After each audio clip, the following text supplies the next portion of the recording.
I died choking on my own blood. The heirloom locket, Grandma's last gift to me, shoved down my throat by the sister who swore she'd always have my back. The betrayal hit harder than the pavement when I tumbled from that high-rise balcony. Her push disguised as a hug goodbye. But death wasn't the end. It was a goddamn reset button, spitting me back into my 25-year-old body, 3 years before the fall, with every scar and secret screaming for payback. Waking up in that cramped Brooklyn apartment, the kind with peeling wallpaper and a fire escape that rattled like loose teeth in the wind, felt like surfacing from a nightmare into another one. It was July 4th, 2018, Independence Day. Ironic as hell. Fireworks popped outside, red and blue bursts lighting up the sticky summer night through my half-open blinds. I bolted upright in bed, sheets tangled around my legs, heart slamming against my ribs like it was trying to escape. My hands flew to my neck, fingers probing for the phantom crush of that locket chain, the metallic tang of blood that had flooded my mouth as I gasped my last breath on that cold Manhattan rooftop. Nothing. Smooth skin. No bruises blooming like ugly flowers. I stumbled to the bathroom mirror, flicked on the harsh fluorescent light, and stared at the face staring back. Paisley Harper. 25. Wide-eyed and alive, with that same unruly mop of chestnut hair and the faint freckles across my nose from too many rooftop barbecues. But my eyes, God. My eyes, they weren't the same. They burned with the knowledge of what was coming, what had already happened once. The divorce papers I'd sign in 2 years. The promotion stolen by my backstabbing boss. And worst of all, the family dinner where Mom and Dad would hand over Grandma's locket, the one etched with our initials. The one she'd whispered was mine alone on her deathbed, to my golden child sister. Lila, because you've always been too wild. Paisley.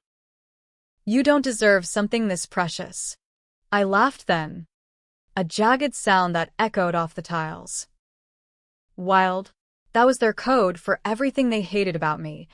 The tattoos snaking up my arms from my days slinging coffee in dive bars.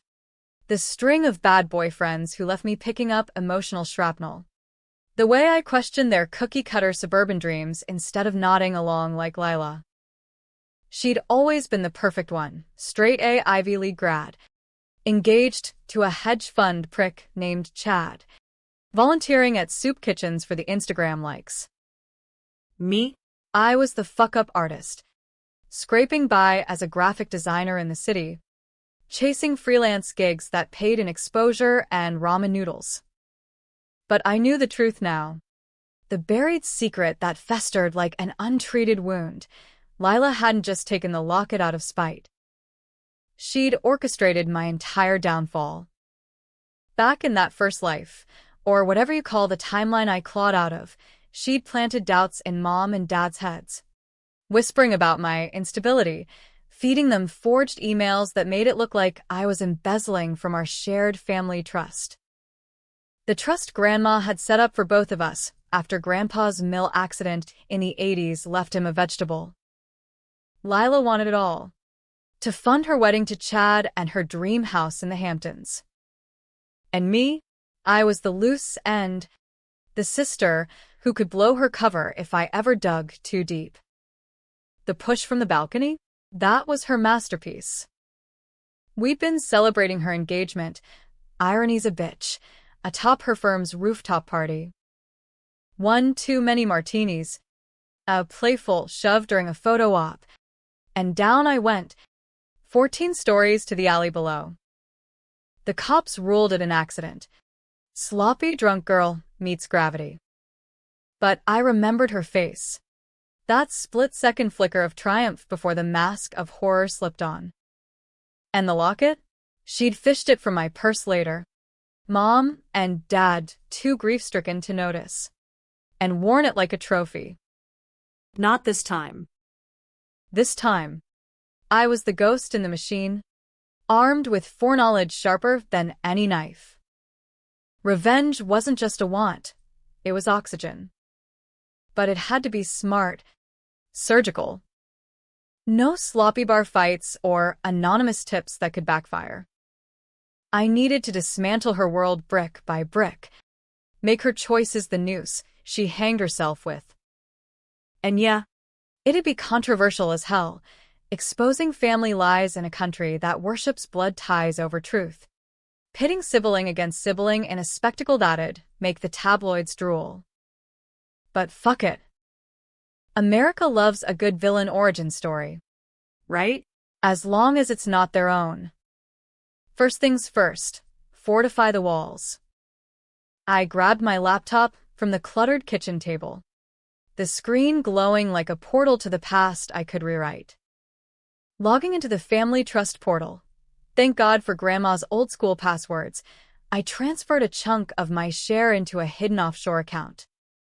Not enough to raise flags, just a safety net. Then emails. I drafted a chain to myself, time-stamped for posterity, outlining concerns about Lila's spending habits. Fabricated receipts for luxury spa days and designer bags, all tied to the trust card. Nothing illegal yet, just seeds of doubt. By dawn, as the fireworks faded to distant booms and the city stirred with hungover commuters, I had a plan sketched on a napkin. Step 1. Infiltrate her circle. Lila's engagement party was in 6 months. I'd RSVP early. Play the doting sister.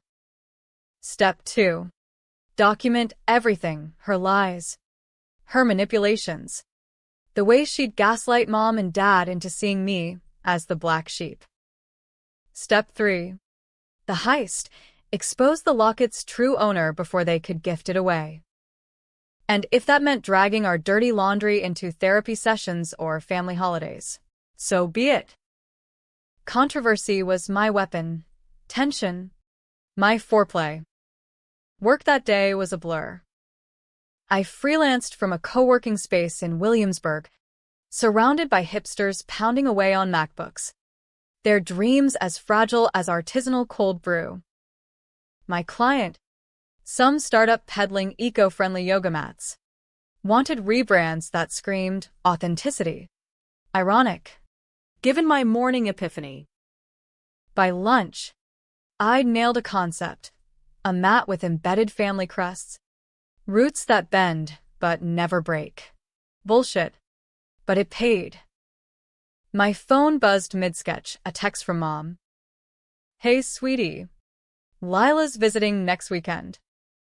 Dinner at the house? Miss you. The house, that McMansion in Westchester. All white picket fence and suppressed screams. Where Dad buried himself in golf and Mom in wine. I typed back. Can't wait. Bringing wine. Then, under my breath, and a recorder. The drive upstate that Saturday was a gauntlet of memories. 87 North. Past the graffiti-tagged overpasses and truck stops hawking fireworks knockoffs. My beat-up Honda Civic wheezed like it knew the score. AC blasting against the July humidity. Lila's BMW was already parked in the driveway when I pulled up, sleek and silver. A status symbol she'd financed with loans from the trust. I parked behind it, symbolic as hell. Mom enveloped me in a hug at the door.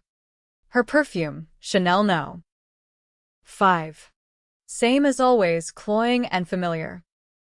Paisley, you look tired. Honey. City life wearing you down. Dad grunted from the living room, eyes glued to a Mets game. Beer in hand. Lila lounged on the couch, legs crossed in those Lululemon pants that cost more than my rent, scrolling her phone with manicured nails. Pious, she popped up, air-kissing my cheeks. Love the ink, new one? Her eyes flicked to the fresh tattoo on my wrist, a locket outline. Inked just yesterday. Subtle reminder. We settled into the kitchen, Mom fussing over lasagna while Dad cracked open a second course. Small talk flowed like syrup, Lila's promotion at the law firm, Chad's latest deal closing in Dubai, my adorable freelance gigs. I nodded, Smiled. Played the part. but inside, I catalogued the way Lila's laugh sharpened when Mom praised her, the subtle eye roll at my mention of a gallery show I'd scored a spot in, the locket hung around her neck already. No. Wait. In this timeline, Grandma was still alive, frail in her assisted living up in Saratoga. The gifting hadn't happened yet. Good. More time to maneuver. Dinner devolved into the usual. Dad's rants about kids these days and skyrocketing property taxes. Mom's passive digs at my single status. Lila's wedding planning is a dream. Chad's family has connections everywhere. Lila beamed, twisting that cheap cubic zirconia ring. I sipped my Merlot, timing my strike. So, speaking of dreams, I said, casual as a summer breeze. Grandma called me last week. Mentioned the locket again, said it's got a story behind it. Something about Grandpa's proposal. All eyes on me. Mom's fork paused midair. Oh, that old thing, Lila trilled. She tells everyone that. Not everyone, I countered, locking eyes. Just me. Said it was for the granddaughter who fought for what she loved, not the one who chased what she thought she deserved. Silence, thick as fog off the Hudson. Dad cleared his throat. Paisley, don't start. Lila's the one settling down proper. There it was, the first crack. I didn't push, that's for amateurs. Instead, I smiled, refilled glasses, let the words simmer. By dessert, Lila was fidgety, checking her phone every 2 minutes. Mom shot me a look half warning, half curiosity. That night, crashing in my old room with its faded Taylor Swift posters and dusty cheerleading trophies, I lay awake plotting. The house creaked like it held grudges too. Down the hall, Lila's light stayed on late. I heard her pacing, murmuring into her phone. To Chad. Probably. Spinning tales of my jealousy. Fine. Let her dig her own grave. Monday back in the city, I escalated. Hired a PI discreet. Cash only. The kind who haunted courthouse basements for a living. His name was Frankie, ex-cop with a gut and a grudge against the system. Trust fund siphoning, he rasped over burner phones. Easy peasy. Gimme a week. While he dug, I turned to social engineering. Friend requested Chad on LinkedIn, old college acquaintance, and slid into DMs with flirty nostalgia bait. Remember that kegger at Sigma Chi? You were legendary. He bit. Hard. Within days, we were catching up over coffee in Midtown, his eyes lingering on my low-cut blouse like I was the menu special. You're not like Lila, he said. All smarm and aftershave. She's intense. I laughed. Low and inviting. Intense? Try controlling. Ever wonder where her bonuses come from? He leaned in, ego stroked. I planted seeds, vague hints about audits. Family irregularities. Nothing traceable. Just enough to make him poke around her laptop when she showered. Frankie's report landed mid-August. A manila envelope thick as a bad conscience. Lila had been skimming for years, small at first. Expenses for bar exams and brunches. Escalating to 5-figure investments in Chad's crypto schemes. Forged signatures on trust docs. Emails doctored to look like my approvals. The buried secret, She'd framed me for a bounce check back in college. A $5,000 hit that tanked my credit and kept me from that NYU scholarship. Mom and Dad bought it hook, line, sinker, because who believes the wild child over the prom queen? I forwarded anonymized snippets to Chad's personal email. FYI, your girl's got sticky fingers. Then sat back, popcorn in hand, as the text flew. Lila's Instagram went dark for a week. Chad's business trip to Miami smelled like damage control. September brought the engagement party, Lila's coronation. Held at some overpriced loft in Soho. Fairy lights and craft cocktails masking the rot. I showed up in a slinky black number that hugged my curves. Locket tattoo peeking like a dare. Mom cornered me by the bar. Paisley, what's this about the trust? Your father, and I got a letter, some irregularity. I feigned shock. Letter? Must be a mistake. Lila's handled everything. Right? Her face crumpled. Lipstick smearing on her napkin. Dad hovered. Awkward in his rented tux. Lila swept in then, arm linked with Chad. But his smile was plastic. Eyes darting like a cornered rat. The night peaked in the powder room. Me and her. Mirror to mirror. Reapplying gloss like gladiators sharpening blades. You think you're clever?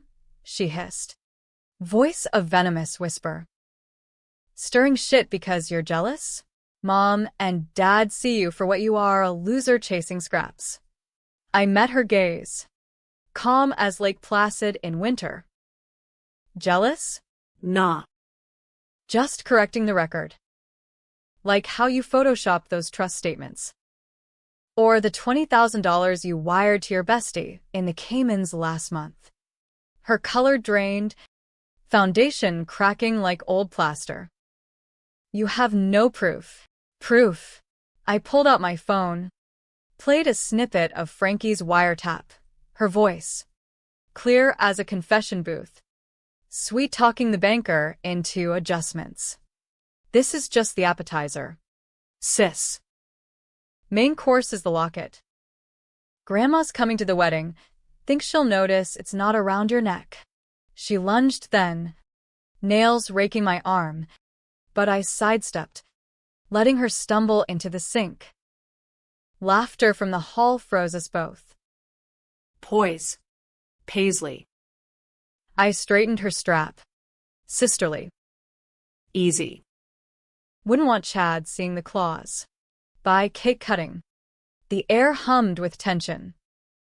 Whispers rippled. Who invited the drama magnet? Chad pulled Lila aside. Gestures sharp. She yanked away. Eyes glassy. Mom and Dad watched from the sidelines. Faces etched with the dawning horror of parental failure. I slipped out early. Uber to the bridge. Wind whipping my hair as Manhattan lights blurred below. No fall this time. But the view? Sweeter from the top. October chilled the air. Leaves turning Trader Gold in Central Park. Grandma's health dipped. I drove up solo. The throughway a ribbon of regret. She lay in her room at Willow Creek. All lace doilies and medical beeps. But her eyes sharpened when I entered. Locket glinting at her throat. Paisley girl, she rasped, gripping my hand. You look haunted. What's eating you? I spilled it, not the death. Not the rebirth. Just the bones. Lila's greed. The family's blind faith. Grandma listened, then pressed the locket into my palm. This was mine and your grandpa's. Forged in fire, his mill hands blistered making the chain. It's for the fighter, not the fence-sitter. Hide it till the time's right. I did, tucking it into my bra like contraband. Back in Brooklyn. Frankie's next drop. Bank records tying Lila to a shell company. Laundering gifts from clients. Embezzlement. Straight up. I held fire, waited for the holiday gauntlet. Thanksgiving was a powder keg. The Westchester house decked in pilgrims and pumpkins. Turkey scent masking the bile. Chad bailed flew, leaving Lila twitchy, pounding Chardonnay like water. Dinner prayers dragged. Dad's carving knife slipped, nicking his thumb. Omen? Post pie. I dropped the bomb. Family meeting? I suggested. Voice honeyed. They gathered in the den, fire crackling like accusations. I laid it out. Printouts. Recordings. The works. Lila's schemes in stark black and white. My wildness, exposed as her projection. You little bitch, she spat. Face twisted. This is slander, Mom. Dad. But Mom was weeping. Dad's jaw slack. Paisley. Why didn't you say? Because you never listened, I said. Soft but steel. Called me undeserving. Gave her everything, including what's mine. The locket, I pulled it free. Chain cold against my skin. Grandma's engraving caught the lamplight, to the unbreakable. Lila lunged for it. I stepped back, letting her flail. It's not yours, she shrieked. You threw your life away, parties. Boys. That tattoo parlor dropout phase. Controversy erupted then. Raw and American dream ugly. Dad roared for quiet. Mom clutched her pearls, sobbing about our girls. I stood firm. Decisions branching like fault lines. Expose her to the firm? Sue for the trust? Or let karma's slow burn do the work? In the chaos, the twist hit. Lila's phone buzzed, screen lighting her defeat. Chad's text. Found the accounts. We're done. Lawyer up. She'd pushed too far. Even for him. But me? I felt no joy. Just the hollow echo of that rooftop gasp. Revenge tasted like ash. The den dissolved into a battlefield of sobs and shouts. The kind of family implosion that leaves emotional craters for generations. Dad stormed out to the garage, muttering about disgrace, his golf clubs rattling like skeleton bones.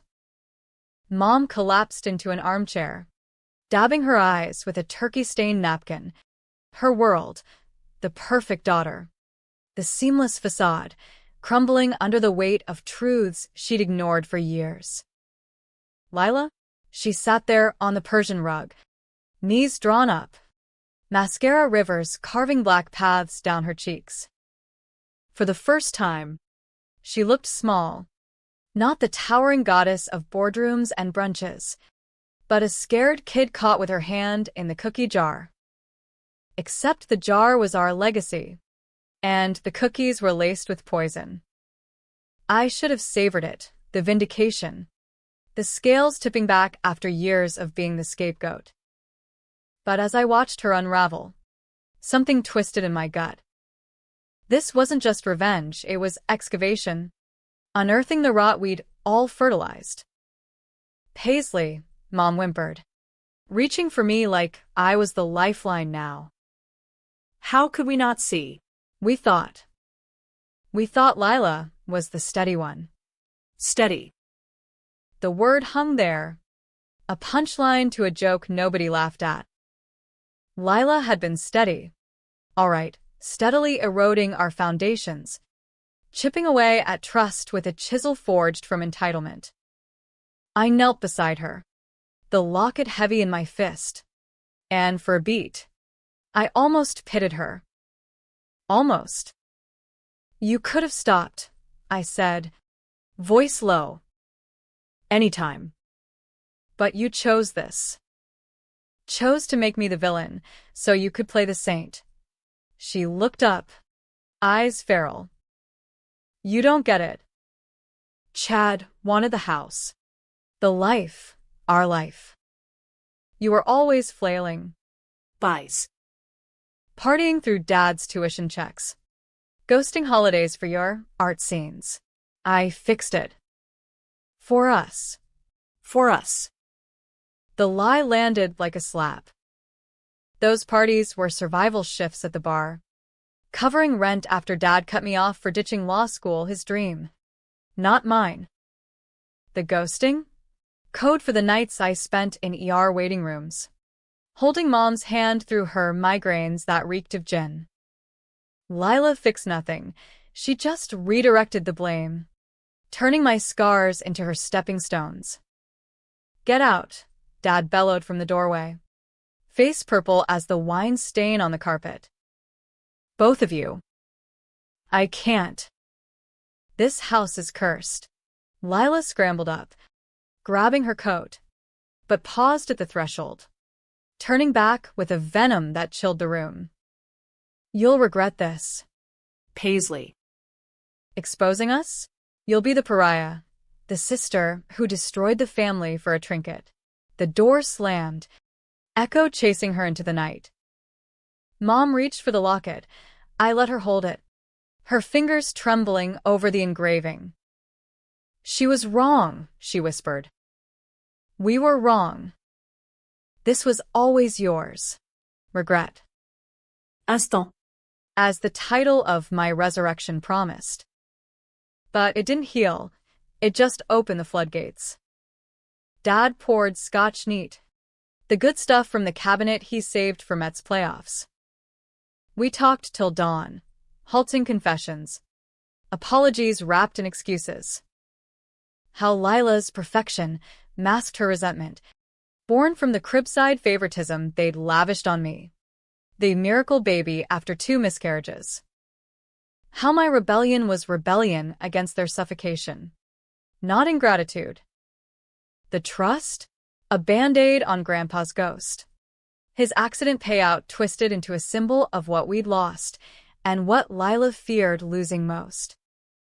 By Black Friday, the city pulsed with consumerism fever. Fifth Avenue choked with shoppers hauling bags like war spoils.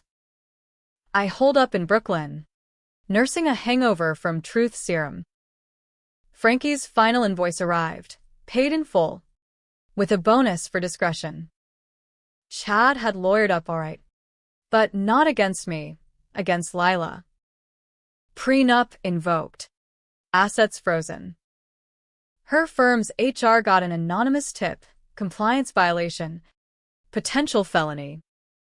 She was on leave. Personal matters. I could have stopped there. Let the dominoes fall. Claim my heirloom.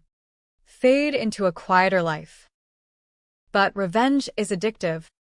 A drug with withdrawal sharper than the high. Controversial decisions loomed. Do I go public? Leak to the Post. Turn our saga into clickbait. Heiress heist.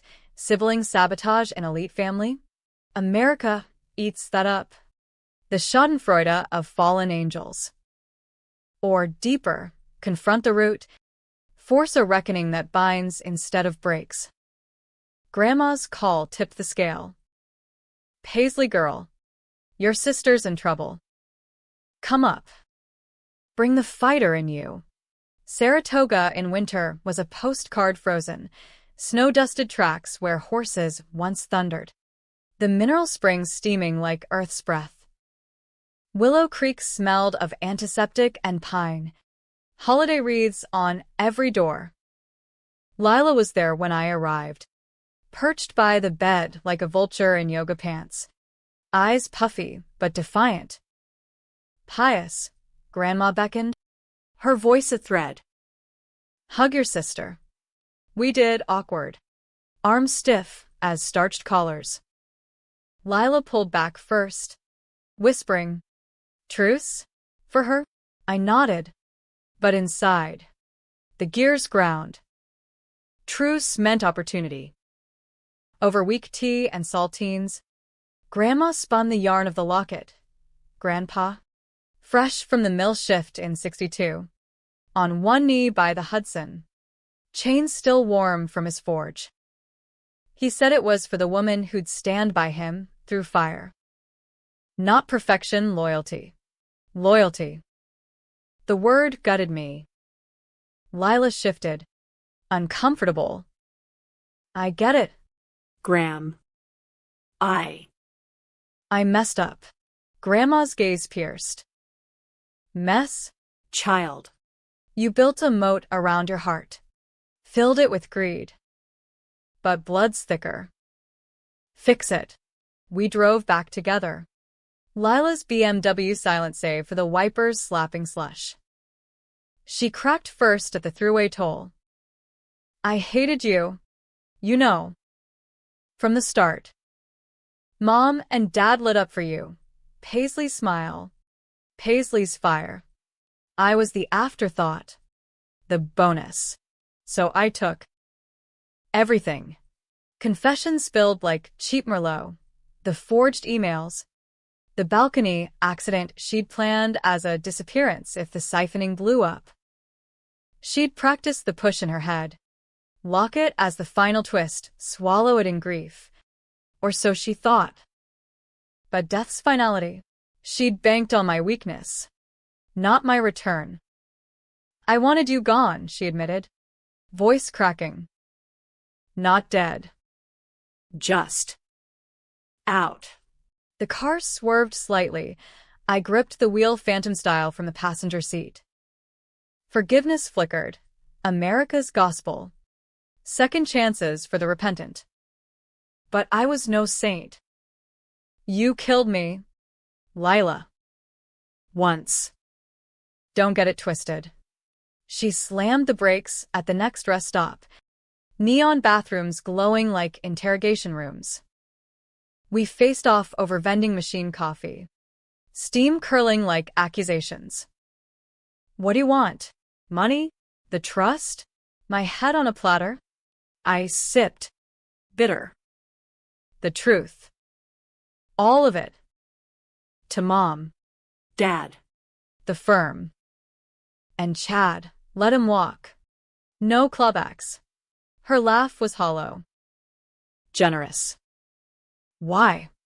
Because breaking you completely? That's easy. Making you live with it? That's the revenge that sticks. December dawned gray. Christmas lights warring with the gloom. Mom and Dad hosted a reconciliation dinner, neutral ground.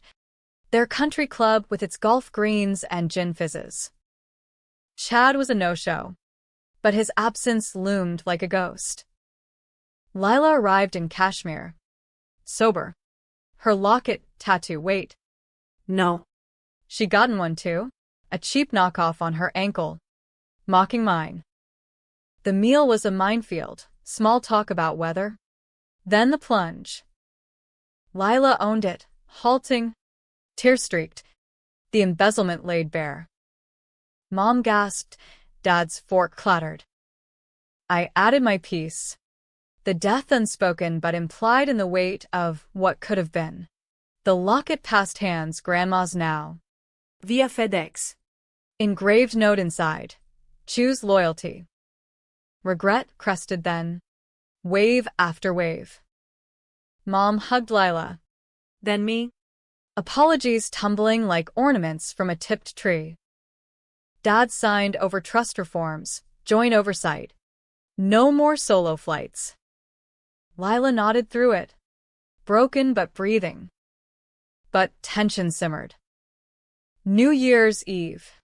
Brooklyn warehouse party. Bass thumping like a second heart. I danced with strangers, sweat slick and free, until my phone lit. Lila. Need you. Westchester PD. The drive was a blur. Snow whipping the windshield. Station house reeked of stale donuts and despair. Lila in cuffs. Uniform rough. Charged with fraud. Frankie's tip had looped back. Or maybe Chad's spite. Bail, she mouthed as they processed. I paid it. Silent. In the parking lot. Under sodium lamps buzzing like angry bees. She crumbled. You did this. No, I said. Keys jangling.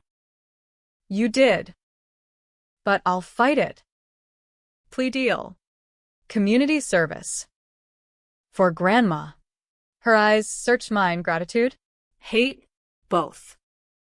Why save me now? Twist of the knife. Because the real revenge? Watching you become the fighter. Or break trying. January thawed into mud. Legal wrangling a slog through courtrooms that echoed like tombs. Lila took the deal. Restitution. Probation. Firm expulsion. Chad vanished to Dubai for real. Prenup payout a pittance. Mom and Dad sold the McMansion. Downsized to a condo in Florida. Starting fresh. Me? I landed a gallery show, designs inspired by lockets and falls. Resilient chains. Sold out opening night. Spring bloomed cruel. Cherry blossoms mocking the scars. Lila moved in with me. Temporary. Till she rebuilt. Awkward cohabitation. Her job hunting at temp agencies. My freelance booming. Nights. We'd crack beers on the fire escape. Dissecting the wreckage. I see you now, she'd say. The wild wasn't chaos. It was courage. Courage. Close enough to loyalty. But trust? That was a slow rebuild. Brick by grudging brick. Summer circled back. July 4th fireworks exploding like punctuation to my second lease on life. 3 years since the reset. The apartment unchanged but me, evolved. Etched with victories small and sharp. Lila had her own place now. A walk-up in Queens. Clerking at a non-profit for ex-cons. Ironic redemption arc. But she wore it like a hair shirt. Chafing but committed. Mom and Dad visited monthly. Florida tans clashing with city grit. Bearing apologies baked into key lime pies and Mets tickets. Grandma passed in May. Peaceful. Locket back around her neck, leaving a will that split everything even. No caveats. The anniversary hit hard. Though. I climbed to that rooftop, Lila's old firm. Now a co-op lounge with skyline views and overpriced spritzes. Stood at the edge. Railing cool under my palms. Wind tugging my sundress like insistent fingers. No fear. Just finality. I'd rewritten the ending. But the ghost lingered. Whispering what if. Lila met me there. Uninvited but inevitable. She'd aged. Lines around her eyes from probation check-ins and therapy marathons, but there was steel in her posture. The kind forged, not inherited. Heard you were up here. Flashback. Something like that. I handed her a beer from the cooler I'd smuggled. Foam spilling like old blood. We clinked. Sat cross-legged on the concrete. Legs dangling over the abyss. Thanks, she said. After swig. For not letting me rot. Don't thank me yet. The words hung. Heavy with the unsaid. Revenge's tale was long. I'd pulled punches. But the full confession, the death, the rebirth, burned in my throat like swallowed glass. Controversial? Exposing that would shatter the fragile peace. Label me unhinged. Her a murderer. Tabloids would feast. Sister slay, resurrection rumor, or family feud. But secrets fester. Lila, I started. Voice steady. That night, 3 years from now. In the old timeline. You didn't just push me. You meant to. She froze. Bottle midway to lips. What? I died. Choking on this. I pulled the locket free. Mine now. Chain reinforced, dangling it like judgment. You shoved it down my throat after the fall. To stage the accident. But I came back. Tuksing. Or whatever the Vietnamese call it. Reborn in 18. Knowing everything. Silence stretched. Fireworks popping, distant applause. Her face cycled shock, denial, then a dawning horror that mirrored mine on that bathroom mirror years ago. Impossible. I. I planned it. Yeah. If you found out about the trust, I'd make it look like suicide. The locket was the prop, grief-stricken Paisley jumps. But I chickened out. Just the push. The accident. Liar. The word cracked like thunder. I felt it. The chain snapping, your hands forcing it. Blood and betrayal. Tears welled. But she didn't look away. Okay. Fine. I did. Panic. After you confronted me at the party. You were gonna ruin everything, tell Mom. The cops. I snapped. Thought it'd end clean. But you didn't die right away. Gasping. Eyes on me. Like you saw my soul. I ran. The admission landed. Raw and real. Stripping the last veneer. No twist of fate. No cosmic joke, just sibling savagery. Born of envy and empire building. America in microcosm, the pursuit of more. At any cost. Why tell me now, she whispered. Voice breaking. Because closure's a myth. This is the climax, the revenge that doesn't end with a bow. You live with it. I live with saving you. Controversial as hell. Huh. Forgiving a killer because blood's blood. She nodded. Slow.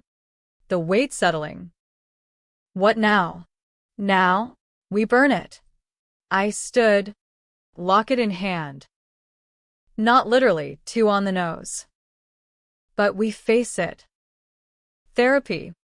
Double sessions. Tell Mom and Dad the edited version, the push. The cover-up. Let them choose sides if they want. Dawn crept in. City awakening to another cycle. We descended together. Arms linked, not sisters reborn, but survivors scarred. Mom's call came at noon. Dinner? Neutral ground. Dad's addendum. Bring the locket. Time to set it straight. The restaurant was a diner off the turnpike. Formica counters and pie under glass, neutral as Nebraska. Parents arrived tanned and tentative, eyes darting between us like we were live wires. Over coffee black as regret, Lila spilled the push, the fear, the near murder. No resurrection reveal. That stayed my ace. Too wild for their worldview. Mom's hand flew to her mouth. Dad's knuckles whitened on his mug. Our fault, he rasped. Pitted you against each other. The heirloom. We thought it measured worth. But worth ain't in gold or grades. Lila cried then, ugly and unfiltered. I joined, salt mingling with sugar packets. Forgiveness flowed halting, hugs stiff, promises paper thin. But it stuck, glue over cracks. Months blurred, Lila's nonprofit gig bloomed into advocacy, channeling her cunning into second chances for white-collar fuck-ups. I inked a book deal, graphic novel of resilient chains, veiled autobiography. Mom and Dad downsized further, volunteering at shelters, atoning in action. Chad resurfaced once. Email begging scraps. Lila deleted it. Us both laughing over takeout. Fall painted the city gold again. Gallery opening in Chelsea drawing crowds that spilled onto the sidewalk. My exhibit. Lockets reimagined, twisted metals. Embedded stories of betrayal and bend but not break. Lila stood beside me, champagne flute in hand, toasting to the unbreakable. But the twist lingered. A shadow at the feast. Late that night, alone in the loft, I traced the locket's edges, feeling the phantom crush. Rebirth wasn't a gift, it was a loan. Interest paid in moral gray. I'd saved her, exposed us, built a brittle bridge. Happy? Not quite. Tragic? Too tidy. No. This was American as apple pie a la mode, messy. Indulgent. Laced with the thrill of what-ifs. Parents' regret? Instant and enduring. A daily dose. Mine? The knowledge that revenge, true revenge, is living louder than the fall. As fireworks early, rogue, crackled over the East River, I stepped to the window, city lights winking complicit. Not the end. Just the hook for whatever came next.